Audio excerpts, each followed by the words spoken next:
So you've been in business for a few years and you're very proud of your 20,000 member email list. Well, have you cleaned it recently? Well, chances are a lot of those 20,000 people are completely unengaged with you, and it would be a good idea to clean them off your list or at least suppress them. So in today's video, I'm going to talk about why you should regularly clean your list and how you go about doing that. So let's get into it. Hello, I'm Rod. I'm the founder of Rod Blade Agency. If it's your first time here, either on the YouTube channel or on the podcast, thanks for joining me. I really appreciate your support. Today, I'm going to talk about why it's important that you keep your email list clean and how you go about cleaning it. This is also going to be a kind of a training tutorial for Klaviyo, which is my favorite email management system provider. I'm going to keep this fairly short because there's really only one thing that you should do that I think is the most important thing to keep your email list clean. So let's jump on the computer. I'm just going to go through one article that Klaviyo has published about why list cleaning is important. And I'm also going to talk about something which they don't mention that I think is another reason why you should keep your list clean.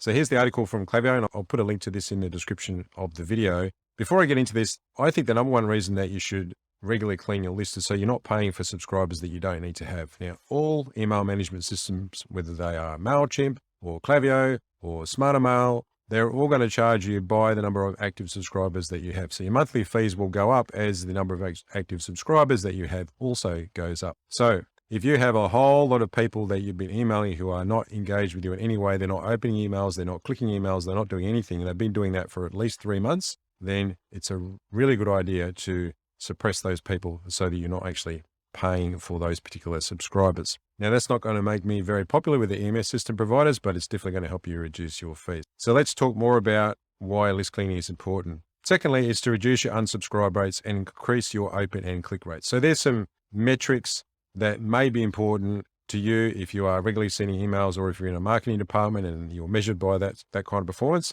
That would be one reason for keeping your list clean. The next one is to increase your deliverability scores with the email providers. Now, if you are sending out a lot of emails and people are marking them as spam or they're not opening them at all, then what Klaviyo is claiming here is those email service providers like Google, like Yahoo, like Microsoft actually track how recipients interact with your mails on an aggregated basis. So they track whether they open the emails, whether they're marking them as spam, etc. And then they score you as a sender. So the lower that your sender score is, the less likely it is that your email will get delivered straight to an inbox, and the more likely it is that it will get delivered to a not important category or even end up in the junk mail for the recipient. Just on the spam side of things, if people are marking your emails as spam and enough recipients do that, then you'll end up on what's called a blacklist. So a blacklist is basically a service provider that keeps track of when emails are marked as spam. They receive that information from hosted email services and other commercial email programs as well. And if you get enough of those spam reports coming through, then they'll add you to one of their lists temporarily until those reports stop coming through. Now, once you're listed with a blacklist, then it's very unlikely that you'll be able to get emails delivered to inboxes. They'll usually get straight into junk mail folders instead. So that's another reason to keep your list clean. And then there's the obvious reason for cleaning your list is, what's the point of sending out emails to people who aren't likely to open them?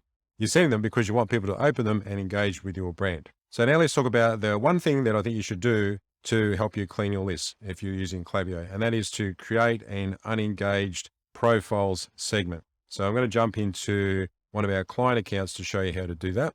And I'm going to use this Klaviyo article as a guide to create that. One thing I find useful is to have 2 segments set up, which is one for all profiles. The definition for that is that if the property email contains the @ symbol, so that's every single profile in the account. Then I also have another one for all profiles except suppressed. So that's the same thing, but the person isn't already suppressed for email.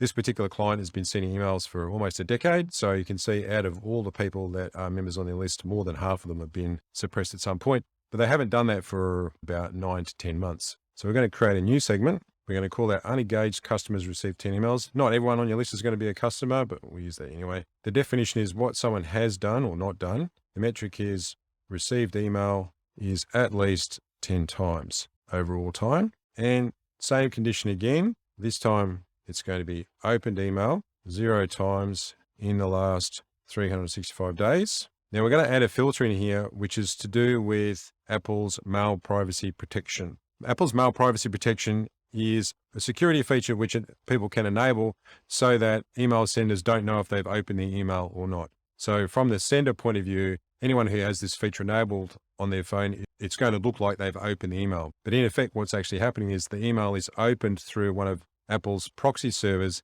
and then the actual recipient may or may not open it after that. But from the outside point of view, it's always going to look like it's opened. But at the same time, any email that is opened in this way gets a flag set on it, which is called the Apple Privacy Open flag. And Klaviyo and other systems have got the ability to be able to read that flag in the header, and we can use that as a filter when we're creating a segment. So we add the filter, which is called Apple Privacy Open, and equals false. So what we're saying is we're only interested in people who don't actually have that privacy feature enabled, so we can be sure that it's them that's open and it's not Apple that's open. And we're going to have a third definition with and, once again, what someone has done or not done. Clicked email 0 times in the last 365 days. Finally, just for the sake of usability, we're going to say if someone is not suppressed for email. So just to recap, what we're looking for is someone who's received at least 10 emails. Now, if you send emails every 2 days and you've been doing that for at least a year, then that's around about 36 to 40 emails every 3 months. So you may want to lift up that number if you send a lot more frequently. We're also interested in people that have opened 0 emails in the last 365 days, so long as they don't have the Apple Privacy Open flag set to true. And we want to see people who have clicked an email 0 times in the last 365 days. And then we click on Create Segment. And depending on how many profiles you've got in your account, it might take a half a minute or so. And if you click on List and Segments, once that's done, it will show you the number of members. So we've got currently 25,680 active profiles, and of those, 13,000 are what we consider to be unengaged, which is pretty high, right? So how do you actually go about suppressing those profiles? So what you do is you have to go into the segment, then you click on Manage Segment, and you export the segment to a CSV. And you only need the email, and then you click on Start Export, and then you can save that file to your computer. Then you click on Profiles, then you click on Suppress Profiles, and then you upload the file, and then you choose the file that you just exported before, and then you upload the suppressions, and then that will suppress those profiles. Just a word of warning about suppressions. I've shown you how to create a segment based on best practice, but if you muck it up and you upload the wrong file, or you create the segment wrongly and you end up suppressing people that you didn't want to suppress, then things get a little bit tricky from this point. If you need to undo that, you'll have to contact Klaviyo support, and they may or may not honor your request to undo the suppression that you did. I've been successful with it in the past. It doesn't mean that you will be, but it's just something to be aware of. So make sure that the list that you are uploading is definitely the people that you want to suppress. So that's it for today's video. I hope you found this useful. If you did, go ahead and hit the like button and click subscribe. I really appreciate that. It really helps me out. And if you do need help with migrating to another system like MailChimp or SmarterMail over to Klaviyo, or you need help with importing data or setting up automated flows, it's something that we do with our agency. You can have a chat with somebody about that, or you can just send us an email. Just look in the video description. You'll see there'll be a link there where you can book a time in to have a chat with somebody. Thanks for watching or listening to today's episode, and I'll see you in the next one.